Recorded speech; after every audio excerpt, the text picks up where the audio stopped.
कर्म का जादू, क्या आप जानते हैं कर्म के जादू के बारे में? भगवान कृष्ण ने अर्जुन को कर्म का जादू ही तो सिखाया था। उन्होंने श्रेष्ठ कर्म करने का चुनाव सिखाया, फ्री विल का चुनाव सिखाया और अपनी भावनाओं पर नियंत्रण करके अपने कर्तव्य के ऊपर फोकस दिलाया।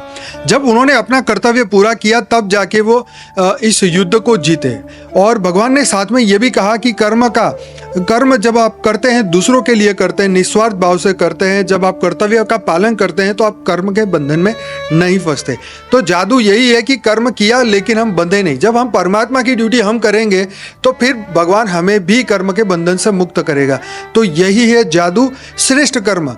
क्या करोगे क्या नहीं करोगे हमारे पास चॉइस है, क्या देखो क्या ना देखो हमारे पास चॉइस है, तो क्या सुनना है क्या ना सुनना है ये हमारे पास चॉइस है। तो चॉइस मतलब फ्री विल, और फ्री विल का जादू है कि श्रेष्ठ कर्म करने का चुनाव। हमारे पास ये ज्ञान है, गीता जरूर पढ़िए और वहाँ से आपको ये कर्म का बोध मिलेगा, कर्म का पाठ मिलेगा और भगवान ने बहुत अच्छी तरीके से समझाया। परम शांति।